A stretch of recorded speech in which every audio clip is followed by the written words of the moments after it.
hacemos una descripción em, embriológica y cómo se va desarrollando el cerebro hasta que llega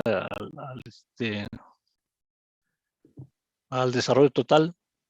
Y y bueno, espero que esta secuencia los haya,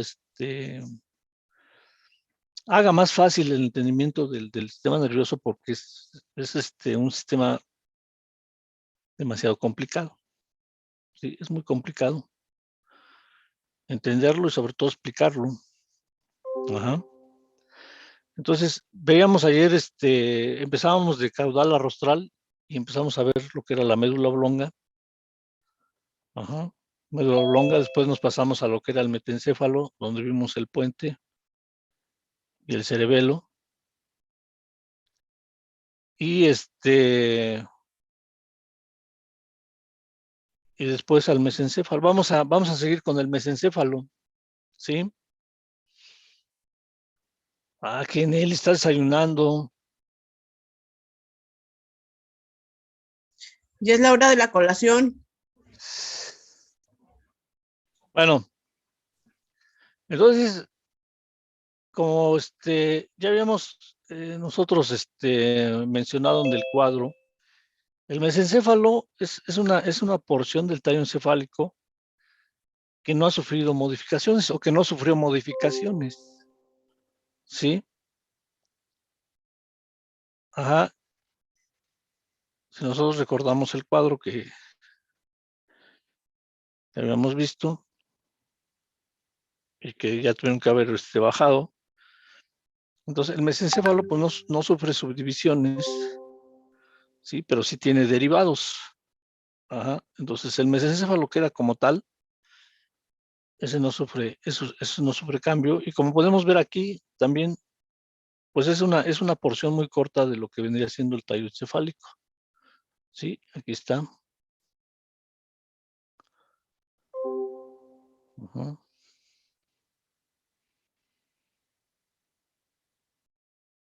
Y pues aquí también lo vemos de color rojo. ¿Sí? Entonces, aquí lo que está en ese cerebro completo que estamos viendo vendría siendo lo que es la parte ventral de este tallo encefálico. Y lo único que podemos ver aquí de este tallo encefálico son los pedúnculos cerebrales. Sí, ojo, porque hablamos en el metencéfalo de pedúnculos cerebelares, ¿sí? Que son los que conectan al puente con el cerebelo. Acá en el mesencéfalo, en la parte ventral, encontramos los pedúnculos pero cerebrales, o los pilares cerebrales, también también se les denomina así, pedúnculos cerebrales o pilares cerebrales. Pero eso lo veríamos por la parte ventral, pero haciendo un corte transversal de de ese mesencéfalo, vamos a ver que está segmentado. ¿Sí? Hay varios segmentos ahí que son los derivados principales del mesencéfalo, ¿sí? Y entonces, de dorsal a ventral tendríamos primero lo que vendría siendo, o lo que se denomina como el techo, ¿sí? Aquí está marcado con el número 1, el techo, ¿sí? ¿Y qué encontramos ahí en ese techo? Déjenme ver. Aquí está. ¿Qué vamos a encontrar en ese techo? Vamos a encontrar dos protuberancias o dos salientes que se denominan como el colículo rostral o los colículos rostrales, porque son dos, los colículos rostrales. Aquí ya quitaron los hemisferios cerebrales y estamos viendo el tallo cerebral completo, ¿sí? Quitaron los hemisferios y es lo que nos permite ver el techo del mesencéfalo. Y entonces tendríamos aquí a los colículos rostrales, están marcados con el número 6, acá se ven mejor en el caballo. Los colículos rostrales son estas dos salientes que vemos aquí, dos protuberancias que se hacen en la parte dorsal del mesencéfalo. Los colículos rostrales. Y esos colículos rostrales, vamos a ver que son centros retransmisores de las vías visuales.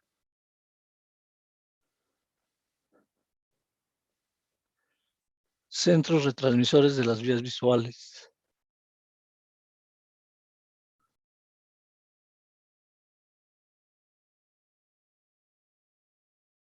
Ajá. Y caudalmente a ellos están aquí están marcados con el número 7, están los colículos caudales.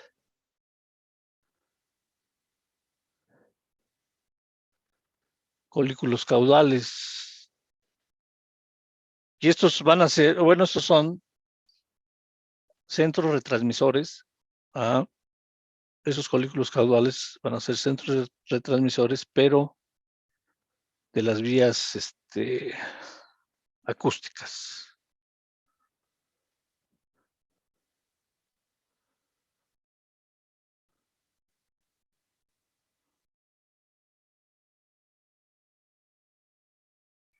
Ajá.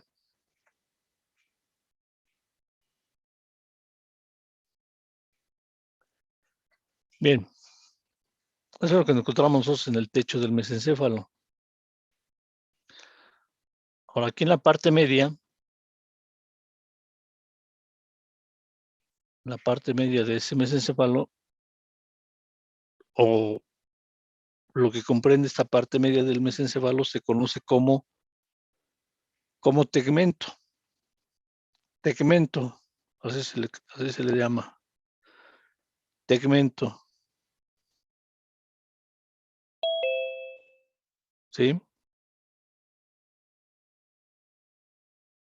Y bueno, ahí encontramos varias cosas interesantes, porque, bueno, como vemos aquí, están representados aquí lo que vendría siendo con el número 5. Aquí encontramos el núcleo de un par craneal, que es el tercer par craneal, que se conoce como oculomotor. ¿Sí? Ahí encontramos ese núcleo de ese par craneal que se conoce como oculomotor. Ahí está en el mesencéfalo. Ajá.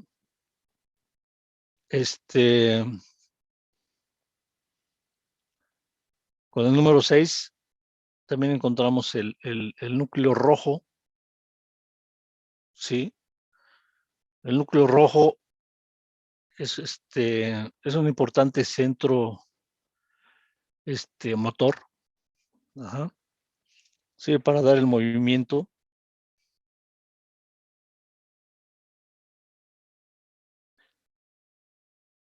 ¿Sí? ¿Qué más podemos encontrar? Bueno, también está ahí también hay un centro, no está aquí representado, pero también se encuentra ahí. Es un centro de otro par craneal, ¿sí? Del quinto par craneal, que se conoce como trigémino. Ahí también lo encontramos en el mesencéfalo, o en esa parte del mesencéfalo que es el tegmento, también ahí lo encontramos. No está ahí representado, pero ahí también lo podemos ver, ¿sí? Les decía yo que el núcleo rojo, ¿sí? Y esta parte que vemos aquí en la parte ventral, que tiene el número 7, que se extiende, pues se extiende a lo ancho de lo que vendría siendo el mesencéfalo, y que si nosotros la viéramos histológicamente, o sea, al microscopio, podríamos ver que tiene una tonalidad oscura. Ajá. Sí, una tonalidad oscura porque ahí está pigmentada, encontramos melanocitos ahí que están pigmentando esta parte del mesencéfalo y se conoce como sustancia negra. Sustancia negra, así es como se le denomina a a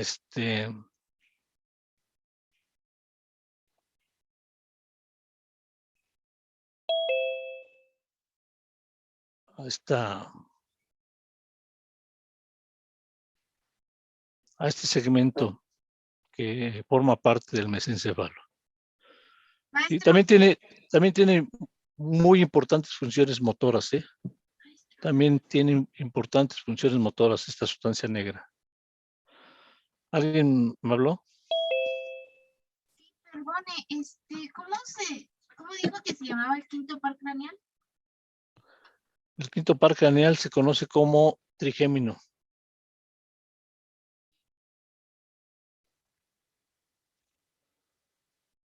Ajá.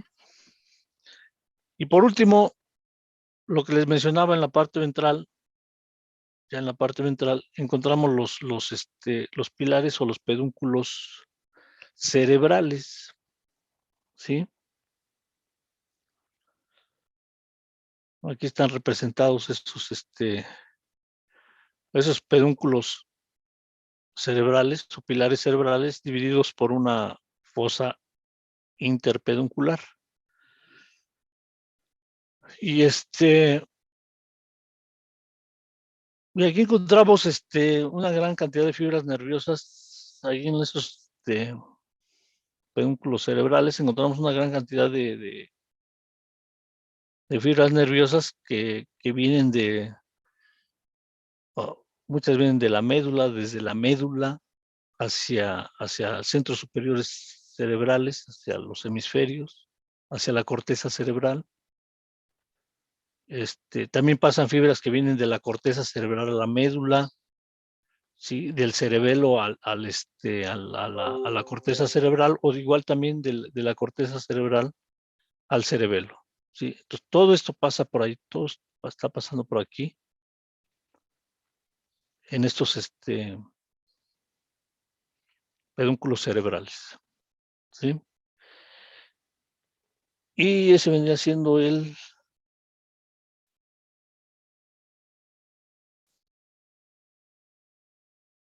mesencéfalo. ¿Preguntas?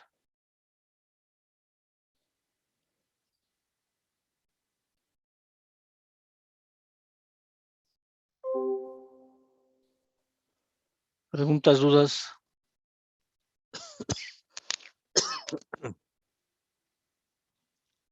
¿No?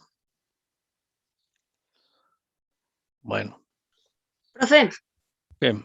¿es la sustancia negra entonces pertenece al tegmento? Al tegmento, es parte del tegmento. Aunque lo vemos Gracias. aquí, adyacente a los pedúnculos, pero no, esto pertenece al tegmento, la sustancia negra.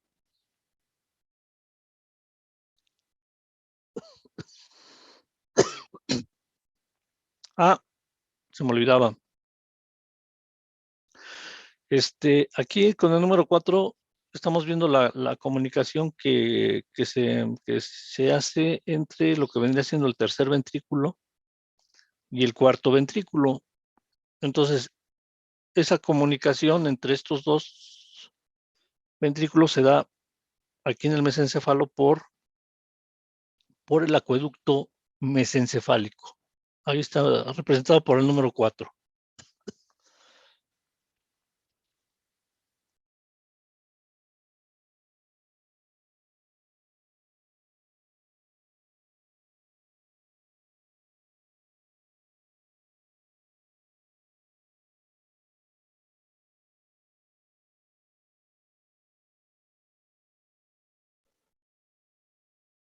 Perdón, pero me agarró la tos. Bueno, ese sería el mesencéfalo. ¿Preguntas, compañeros? ¿No? Es que no, profe. Bueno, si no hay preguntas, pasamos al siguiente segmento que vendría siendo el diencéfalo. El diencéfalo. Ese diencéfalo aquí en el cerebro completo lo podemos ver aquí en la parte ventral. Nada más podemos ver una parte de ese diencéfalo en lo que viene siendo lo que se conoce como el hipotálamo. ¿Sí? Todo esto que vemos aquí de color moradito, pues vendría siendo o estaría representando lo que es el hipotálamo. Pues obviamente aquí encontramos la glándula hipófisis. ¿Sí?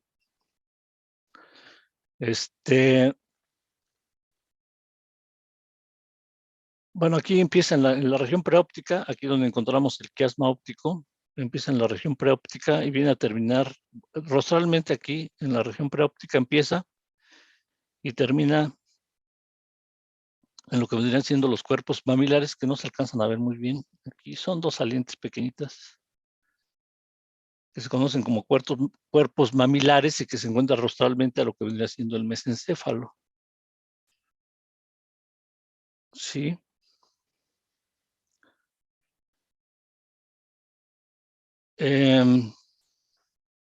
Bueno, eso es lo que podemos ver aquí por la parte ventral del tallo cerebral.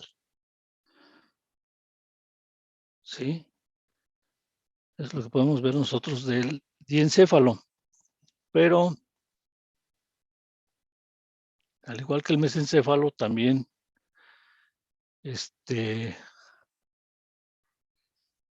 vamos a ver que presenta también tres segmentos que se diferencian bastante.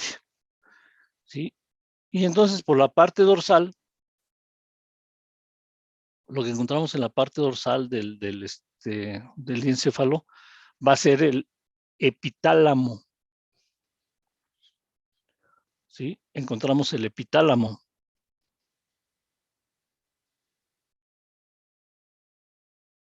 Sí, el epitálamo. ¿Qué es lo más destacado aquí de lo que vendría siendo el epitálamo? Pues la presencia de una glándula. Ajá. Aquí está marcada con el número 3, acá está también en el caballo.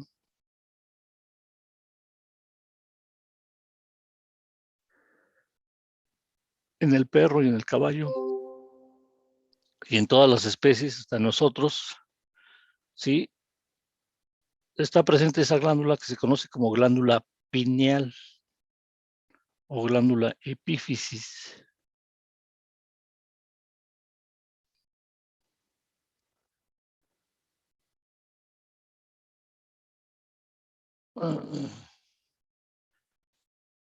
¿Alguien sabe qué funciones tiene esta glándula epífisis?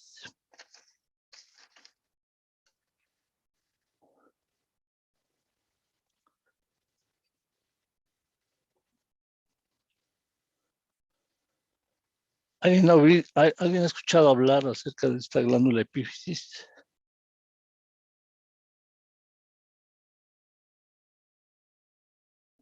Es la que actúa con, ¿cómo se podría decir? Es como un reloj interno, ¿no? De la luz y la oscuridad. Ajá, pero vaya, Como la que nos da sueño y eso. Sí, en cierta forma sí tiene que ver con con la regulación del sueño, pero porque secreta melatonina, ¿sí? Esta glándula secreta melatonina, pero también tiene que ver con regula regula los ciclos circadianos, ¿sí? Regula los ciclos circadianos en las especies. Ajá. De tal forma que que tenemos, se presentan animales que tienden a la reproducción nada más en una determinada época del año. ¿Sí? Y esto tiene que ver con las horas luz. Ajá. O sea que su estro se presenta estacionalmente. Y esto tiene que ver con la luz, con la cantidad de horas luz del día. ¿Sí? Y es el caso de la yegua, la gata. Ajá. ¿Qué otra especie hay por ahí? Bovinos también me La parece. borrega, las cabras. Ajá. Los bovinos no, porque esos son, ¿cómo se llama? Poliéstricos, continuos. O sea, eso no les, no les afecta la cantidad de horas luz porque están ciclando durante todo el año. Pero estas especies no, estas tienen que ver con la cantidad de horas luz. Incluso podemos nosotros regular estos ciclos estrales administrando luz a esos animales artificialmente. ¿Sí? Como sería el caso de las yeguas, por ejemplo. En las yeguas sí se llega a realizar esto. Ajá.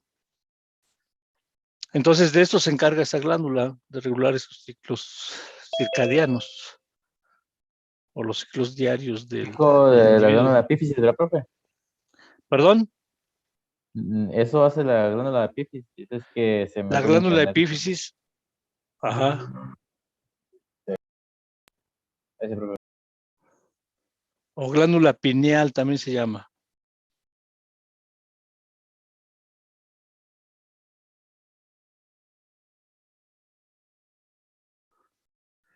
¿Sí? También encontramos aquí en el epitálamo lo que viene siendo o lo que se conoce como los núcleos avenulares. ¿Sí? También encontramos ahí esos núcleos. También tienen alguna relación con esto también de la reproducción, pero no se ha estudiado completamente. ¿Los núcleos qué, profe? ¿Cómo mencionó? Avenulares con H. Gracias, profe.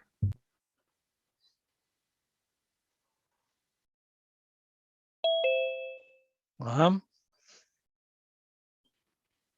Bueno, después de ese epitálamo viene el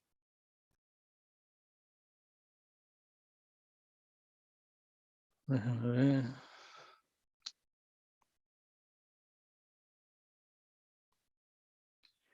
Viene lo que viene siendo la parte media, que se conoce como tálamo. Es esta estructura redonda que vemos aquí. Se conoce como tálamo. Ajá. El tálamo.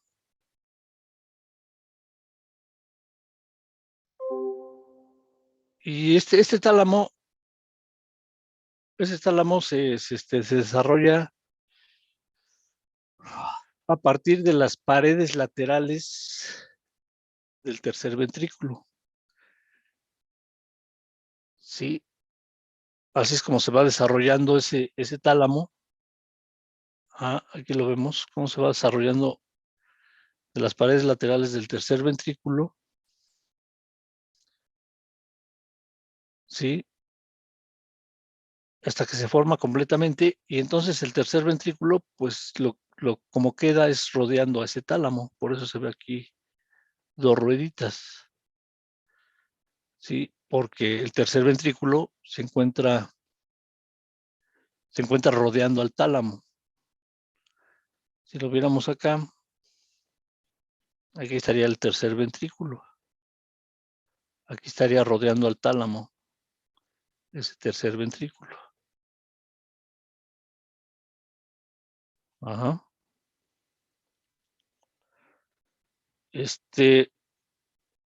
Bueno, ahí, ¿qué vamos a encontrar ahí en ese tálamo? Vamos a encontrar una gran cantidad de núcleos, ¿sí? Hay muchos núcleos ahí que están organizados topográficamente. Ajá.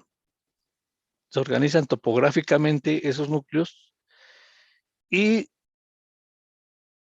dando una explicación general de lo que sucede ahí, vamos a ver que este es un gran centro integrador. Ese es un gran centro integrador, ajá, del cerebro, ¿sí?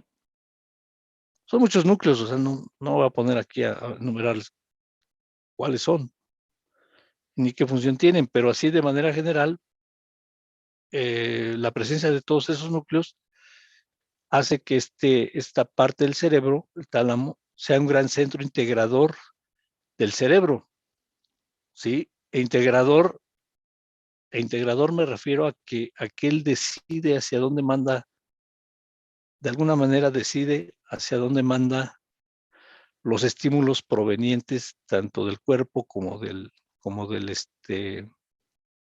exterior, ¿sí? Para dar una respuesta adecuada.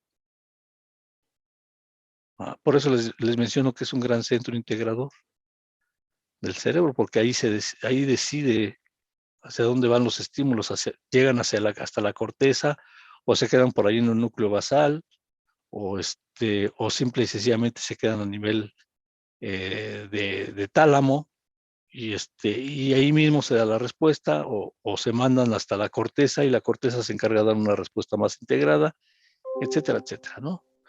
Por eso es que les menciono que este es un gran centro integrador del cerebro, ¿sí? Profe, Entonces, ¿qué pasó? ese no se puede descomponer el tálamo, es decir, no hay casos donde el animal o la persona no le funcione bien esa parte y no dé buenas respuestas de lo que percibe. Puede ser, o sea, sí puede suceder. Ajá, todo depende el nivel el nivel en el que se dé el daño, ¿no? Porque pueden afectarse algunos núcleos y entonces dependiendo de los núcleos afectados, pues va a ser el daño que se pueda observar en ese individuo. Ajá.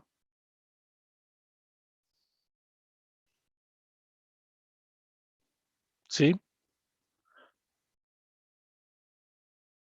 sí, compañero. Sí, profe. Sí, sí.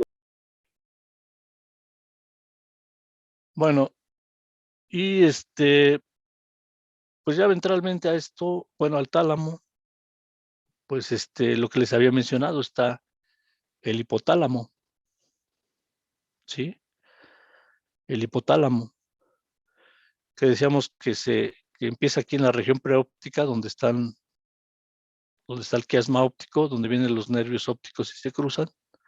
Aquí empieza y termina acá en el número 20, en donde, bueno, eso rostralmente, caudalmente acá termina, en donde vemos con el número 20 a los cuerpos mamilares.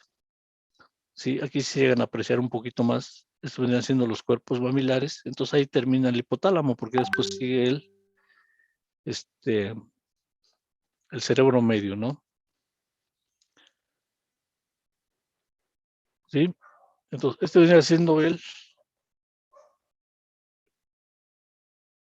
hipotálamo. ¿Qué más encontramos ahí? Bueno, esa sería su extensión. Pues ahí encontramos una glándula también muy importante, ¿sí? Que es la hipófisis, ¿sí? Entonces, ahí encontramos, bueno, esta hipófisis se encuentra suspendida por el infundíbulo. Ahí se va a encontrar suspendida por el infundíbulo. Y esta hipófisis tiene dos lóbulos, un lóbulo anterior, ¿sí? Una parte media y un lóbulo posterior. Ajá. Entonces, su tarea de hoy es ver qué hormonas se liberan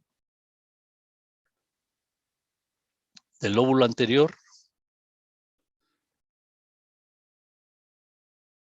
y qué hormonas se liberan del lóbulo posterior de la hipófisis. ¿Sí?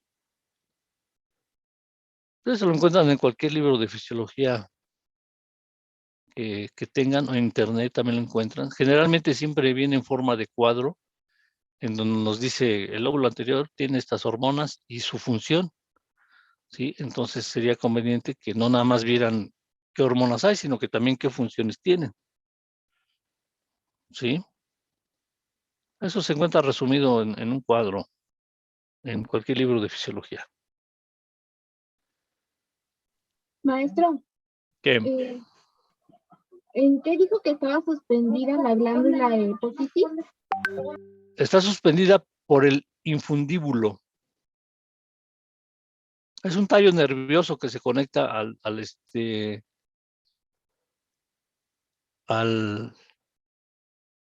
la hipófisis y y que la mantiene unida al cerebro. Ajá. De hecho, aquí está medio representado aquí ese infundíbulo. Aquí vemos el número 20 de los cuerpos mamilares y vemos ahí un segmento que sale de aquí en la parte ventral y que se conecta a la hipófisis. Pues ese vendría siendo el infundíbulo. Sí, más o menos. Ajá. Bueno, aparte de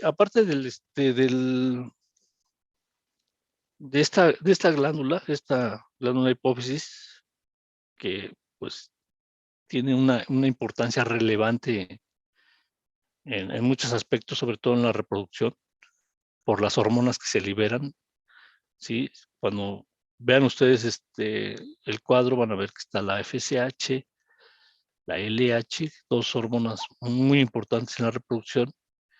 También les van a hablar también a lo mejor por ahí ven otra hormona que se libera también importante, que es la GnRH, ajá, o la gonadoliberina, también así se denomina, que son las que finalmente liberan a estas hormonas, ¿no? Cuando el animal entra a la pubertad, ¿sí? Pero aparte de este hecho que les comento, también encontramos ahí importantes núcleos que están involucrados, por ejemplo, en el hambre y en la saciedad, ¿sí? O sea, ahí encontramos los núcleos del hambre y de la saciedad. Ajá. También un tanto, también este hipotálamo se ve involucrado en el afecto que les tenemos a las personas, ¿sí? Siempre les digo que cuando nos dicen, te quiero con todo mi corazón, no es cierto, los quieren con todo su hipotálamo, ¿eh? No con el corazón, con todo su hipotálamo. Ajá. Y también encontramos ahí un centro termorregulador del cuerpo. Ajá. Ahí está nuestro centro termorregulador, nuestro termostato. Sí, es el que dicta a qué temperatura está el cuerpo. ¿Sí? Y cualquier estímulo que se dé a este centro, ¿sí? En este caso puede ser por algunas sustancias que son liberadas durante la inflamación, cuando se da una infección, por ejemplo, ¿sí? Hay moléculas que liberan las células de defensa, que son denominados como pirógenos endógenos. Entonces estos llegan por medio de la sangre a este centro termorregulador y modifican nuestro termostato y lo ponen a una temperatura más alta, ¿sí? Por eso es que tenemos fiebre.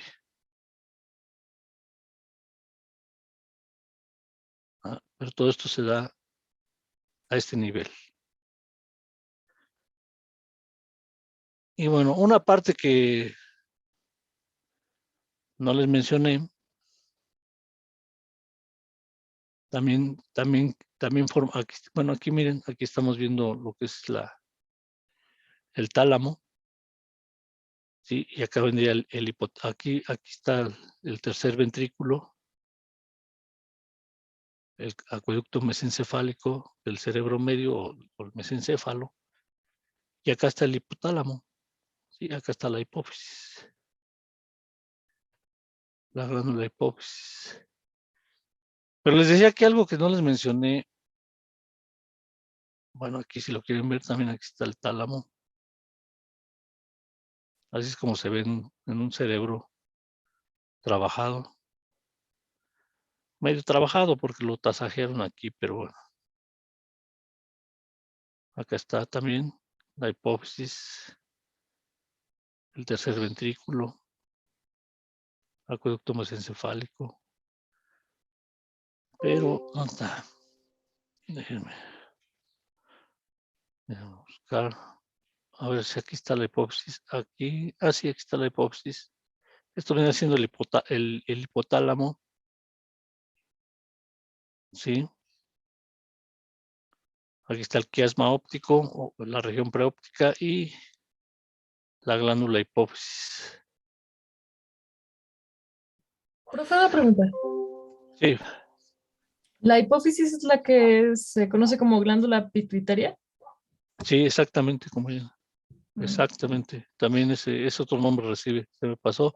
Pero sí, qué bueno que me recordó. Exactamente, se conoce como pituitaria también. Bueno, porque por lo que había escuchado era como que le llamaban como la madre de todas las glándulas, algo así. Bueno, no la madre, sino la glándula maestra, le decían. Es glándula maestra. Ajá. Sí, por todas las, bueno, cuando revisen su cuadro van a ver que es por todas las hormonas que se liberan ahí, ¿eh? Y muy importante, no nada más en la reproducción, sino también en otros aspectos, con respecto al desarrollo corporal. Profe, Bueno, ¿qué? usted decía que en el hipotálamo eso sentíamos el afecto por las personas. Y yo le quería preguntar si las mascotas sienten igual afecto por nosotros o lo hacen por distinto, o ellos no funcionan, por así decirlo, con estas sensaciones de amor. Bueno, acá en el caso de los animales estamos hablando o se habla de instintos, ¿sí? Por ejemplo, decimos, no, pues el instinto materno, por ejemplo, ¿sí? El instinto materno, o sea, el instinto materno es todo el cuidado que se les da a las crías desde que nacen, ¿no? Sí, Maestro, ajá. entonces ese no está muy bien en los cerdos, ¿no? Bueno, yo que sabía, los cerdos como que son de los pocos animales que no tienen instinto materno porque pueden matar a sus crías sin problema. Por ejemplo, Pero, yo estaba En mis clases de producción animal, decían que siempre tenían que separar a los cerdos los cerditos de sus mamás, porque muchas veces los aplastaban o no los alimentaban o se los comían, y que por eso los tenían que poner en dos, jaulas diferentes, nada más para que ellos estén mamando de la mamá, y que ellos se encargaban incluso muchas veces se encargaban incluso de sacar a los mismos cerditos, porque muchas no tenían el instinto ni siquiera de pujar. no, no. También, por ejemplo, hay perras que se comen a sus crías, ¿sí? Pero eso ya se habla de un problema ya un poquito más delicado. Ajá. Es un Y el problema caso, de nutrición, ¿no?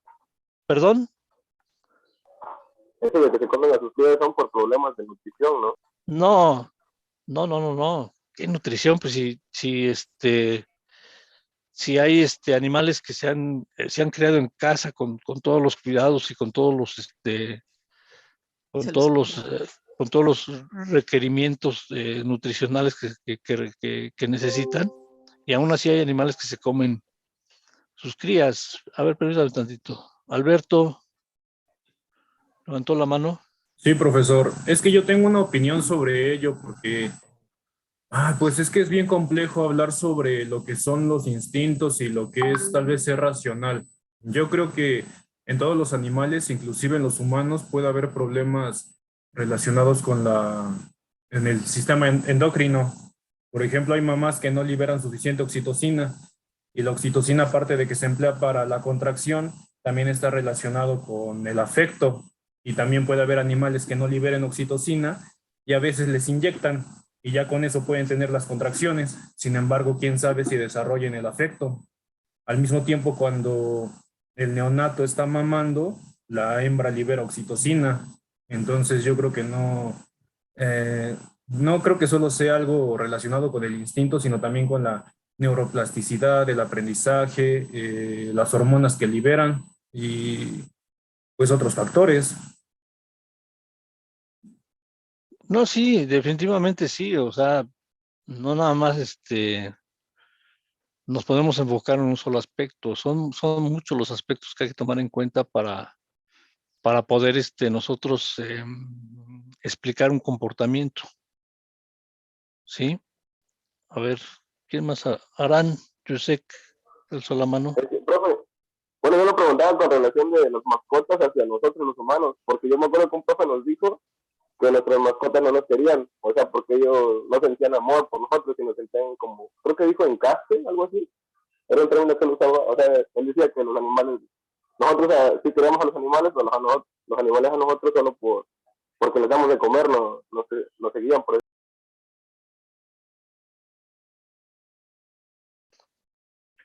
Miren, sí, como decían sus compañeros, son muchos factores los que hay que tomar en cuenta. Por ejemplo, yo les comentaba de estos animales que se comen a sus crías, ¿no? Pero mucho, bueno, de lo que se ha observado en ese sentido es que el error que cometemos nosotros, ¿sí? Cuando tenemos una mascota, es humanizarlas, ¿sí? Es humanizar a tratar de humanizar a estos animales. Entonces lo sacamos dentro de su comportamiento normal. Ajá. Hay mucha gente que no los deja socializar, ¿sí? Y los trata como si fueran sus hijos. Ya, de hecho, ya se habla de perrijos, perrijas, etcétera, etcétera, ¿no? Sí. Y entonces yo creo que, bueno, se ha visto, se ha observado que ese tipo de comportamiento que tenemos nosotros hacia los animales no les hace ningún bien, porque no los dejamos que se desarrollen como tal. ¿Y qué sucede? Que pues muchas hembras que han sido criadas de esta manera, tienen problemas de reproducción, por ejemplo, no se dejan montar o son muy nerviosas. Y si se dejan montar, bueno, para sus crías, cuando van a tener sus crías, se ponen tan nerviosas que no saben qué es lo que les está sucediendo y tienen este comportamiento de comerse a sus cachorros. Ujú. Entonces, ahí nosotros tenemos que ver mucho en esa cuestión, ¿sí? Ajá. Y es lo que mencionaban sus compañeros, o sea, no nada más son los factores endócrinos los que hay que tomar en cuenta, sino hay que también tomar otros factores, ¿sí? En el caso de las cerdas, no los aplastan porque quieren, ajá, sino que simple y sencillamente, pues, la marrana al estar en un lugar en una jaula de maternidad que está muy restringida en movimiento, ajá, en el momento en que se quiere mover, pues pum, no falta que se aplaste uno o dos por ahí. Pero esas son cuestiones que ya han sido solucionadas, porque ya hay parideras que tienen compartimentos en los cuales pueden estar la cerda y sus lechones sin ningún problema. Ajá. Entonces, pues no, ahí no podíamos hablar de que no tengan instinto. Claro que tienen instinto. ¿Sí? Pero, o sea, las restricciones que les hemos puesto nosotros a veces propician que se den esos problemas, o si no tenemos el cuidado. Naila, Yo lo veía porque, por ejemplo, mi maestro decía que las cerdas eran muy agresivas. Bueno, yo tengo nulo experiencia con los animales, y en general, ¿no? Con el campo, pero él, por ejemplo, pues era zootecnista, se dedicaba a eso, y decía que las cerdas se volvían muy violentas cuando quedaban embarazadas y otras no, que era incluso muy peligroso juntar las preñadas con las no preñadas, porque las mordían o se peleaban muy feo y había después mucha sangre.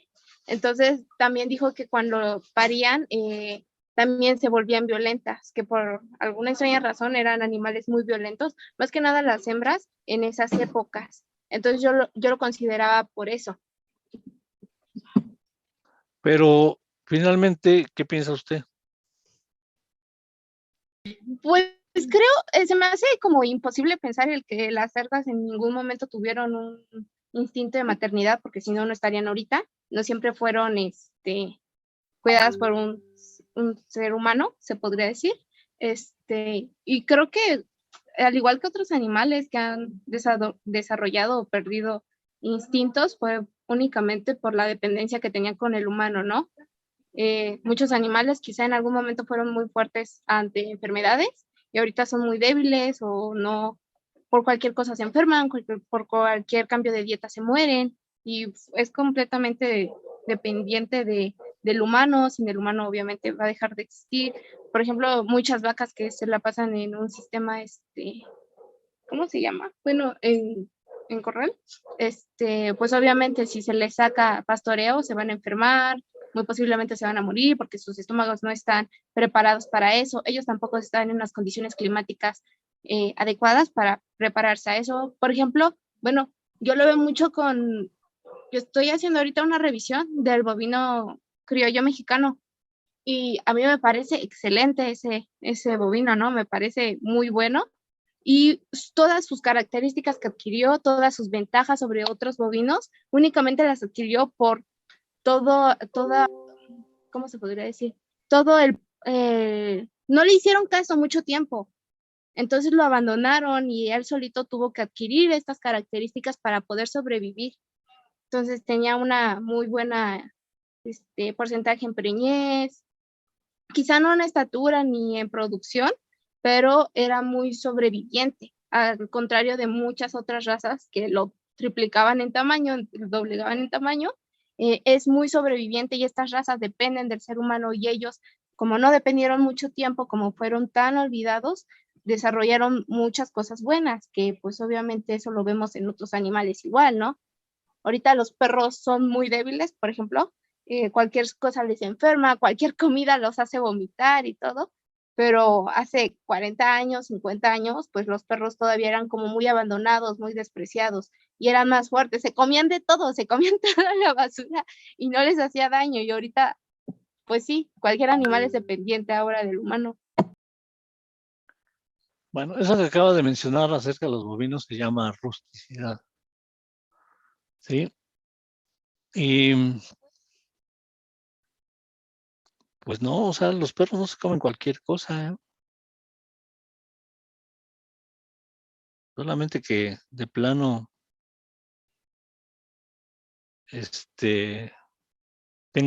tengan días sin comer, pero no comen cualquier cosa tampoco. ¿Sí? Y si cada vez tenemos en ese aspecto animales más débiles es porque se han hecho cruzas indiscriminadas de estos animales. Y y eso es lo que ha sucedido. O sea, no hay un control en cuanto al cruzamiento de razas. Y hay gente que los cruza indiscriminadamente y eso hace que se fijen unas características, pero también sucede que se pueden hacer más débiles físicamente.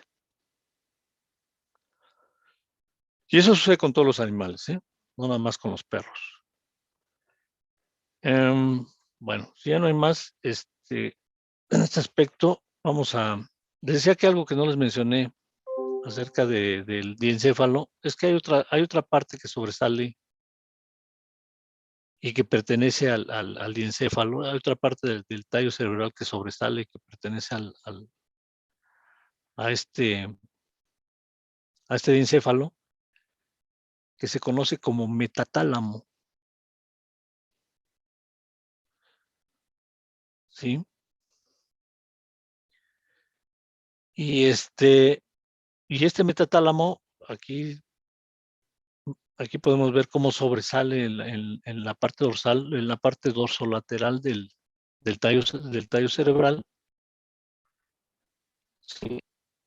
Y en lo que corresponde a este metatálamo, encontramos aquí está marcado con el número 4, este que sobresale más, se conoce como cuerpo geniculado lateral. ¿Sí? Cuerpo geniculado lateral, que recibe vías visuales. Aquí llegan los nervios provenientes de las vías visuales y entonces pues tienden a conectarse. Este cuerpo geniculado lateral tiende a conectarse ¿con qué? Con el colículo rostral, porque acuérdense que habíamos dicho que el colículo rostral es un centro retransmisor de las vías visuales. ¿Sí? Y ese vendría siendo el 4, el 5.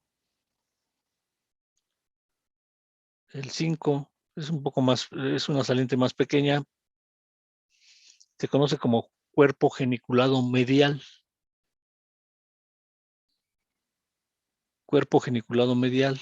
Y aquí hacen conexión fibras que vienen de las vías auditivas.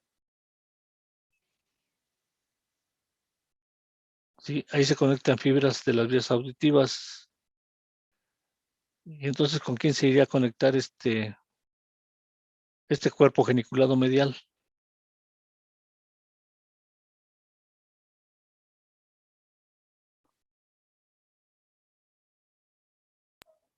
Con el colículo caudal, ¿no? Con el colículo caudal, porque ese es un centro retransmisor de las vías auditivas. Entonces, estas fibras que vienen de aquí del cuerpo geniculado medial se vienen a conectar acá al colículo caudal. ¿Sí?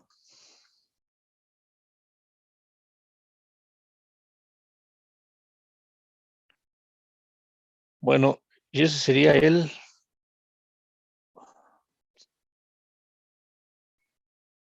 diencéfalo.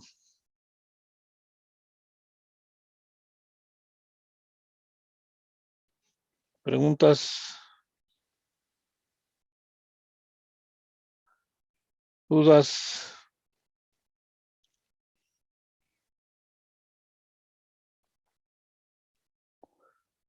¿No? Bueno, vamos a pasar a la otra parte del cerebro, y esto vendría siendo el telencéfalo. Sí, ya vimos el diencéfalo, entonces vamos a pasar al telencéfalo. ¿Sí? Y pues lo que corresponde al telencéfalo, como podemos ver aquí, pues a ese telencéfalo le corresponden lo que son los hemisferios cerebrales. Ajá.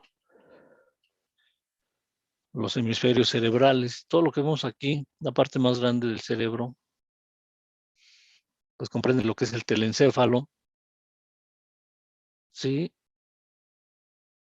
Y está, pues ahí encontramos estos hemisferios, ¿sí? Estos hemisferios están divididos, o al menos así se llega a notar físicamente, están divididos por la fisura longitudinal cerebral. Es esta que les estoy señalando con el cursor. Se conoce como fisura longitudinal cerebral, ¿sí? Acuérdense que caudalmente estos hemisferios van a estar divididos por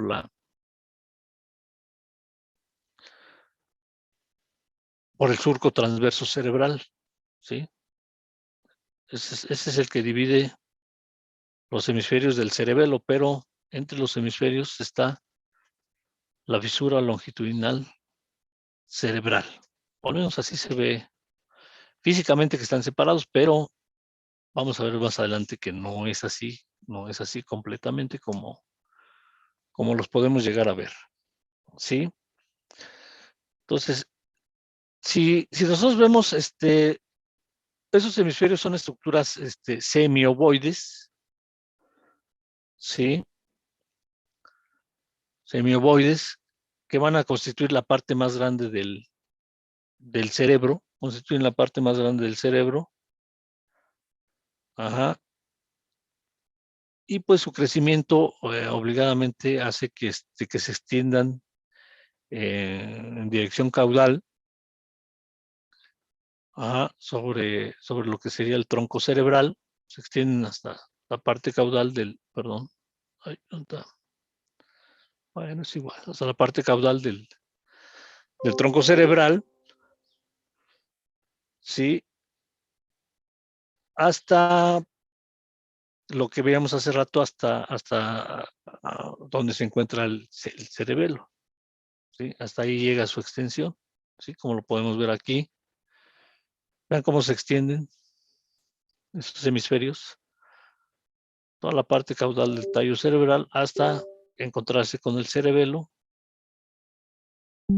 ¿sí? Que es hasta donde llegan estos hemisferios cerebrales. Ajá. Y bueno, pues las divisiones ya se las acabo de mencionar. Es surco transverso cerebral, que divide a los hemisferios del cerebelo, y la fisura longitudinal cerebral entre los cerebelos. Ajá. Entre los hemisferios, perdón. Bueno, vamos a ver que estos hemisferios presentan una serie de... A ver, déjenme ver.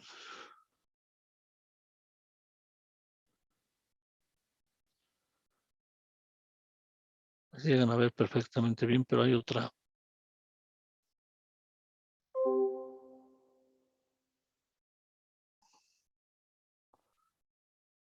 ¿Dónde está? Ah, está. Vamos a ver que estos hemisferios presentan una gran cantidad de altos relieves o de salientes, ¿sí? Y de bajos relieves entre ellas, ¿sí? Entonces, estos altorrelieves que vemos, estos se conocen como circunvoluciones. Ajá. Y lo que se hunde, o los bajorrelieves que vemos ahí, se conocen como surcos.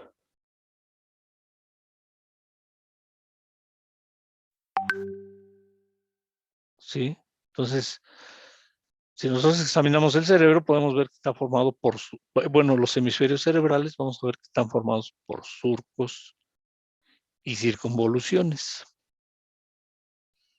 ¿Sí? Surcos y circunvoluciones.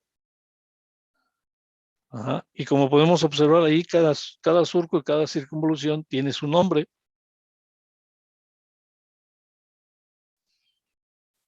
Ajá. Y estos pues, cambian un poquito de acuerdo a la especie, ¿sí? Porque no son todos similares. Ajá. Esta estructuración que tienen los hemisferios cerebrales, se da más que nada por el crecimiento tan rápido que tiene el sistema nervioso, o en este caso el cerebro, ¿sí? Y que se tiene que acomodar a una caja que está formada por los huesos del cráneo, y es por eso que tiene esa configuración de surcos y circunvoluciones, para acomodarse a la cavidad craneana, pero de ninguna manera indica o nos puede decir que eso nos hace más inteligentes, o nos puede hacer más capaces sobre otras especies, de ninguna manera. Ajá. Aquí esto no tiene nada que ver con eso, ¿sí? Lo que sí tiene que ver es el grado de encefalización que tienen las especies. Eso sí es importante. No el hecho de que tenga tantos surcos y circunvoluciones, no, de ninguna manera. Esa nada más es una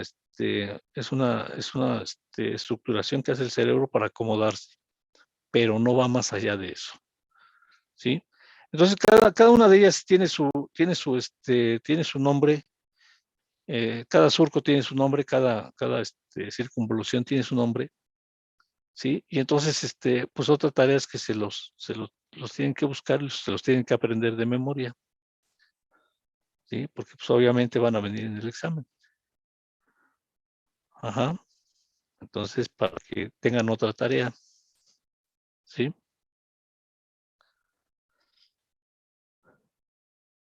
¿La podría repetir, profesor? Es que se trabó.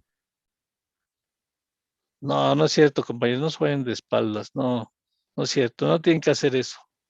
No es práctico aprenderse todo eso de memoria, no tiene ningún caso, ¿sí? Nada más los quería asustar, pero no tiene ningún caso para nosotros práctico aprendernos todo esto, no. Así es que no se asusten, compañeros, ya vi que unos hasta fueron al baño, pero no, nada que ver, nada más se los comento, pero sí una cosa que quizás sea más destacada que aprenderse los nombres de todos estos surcos y circunvoluciones, es que estos hemisferios sí se dividen en lóbulos. Ajá, eso sí. Y esto es más sencillo porque el nombre de las lobulaciones de los hemisferios cerebrales se da de acuerdo a los huesos que lo están cubriendo, ¿sí? Y entonces tendríamos un lóbulo frontal, ¿sí? Un lóbulo frontal, un lóbulo parietal,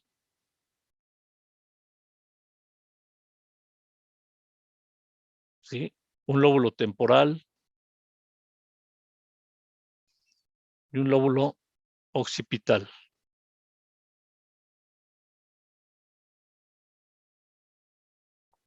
Ajá. Entonces ahí, pues de alguna manera podemos inferir,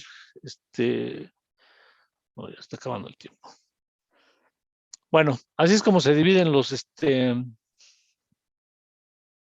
hemisferios cerebrales. Es más práctico, ¿sí? Ya se los comentaré la clase la clase de mañana. Es más práctico saber estas lobulaciones que aprenderse todos esos nombrecitos de los surcos y circunvoluciones, ¿sí? Y sin más, porque ya prácticamente se nos acabó el tiempo. Nos vemos mañana. Ya me duele el cerebro, maestro.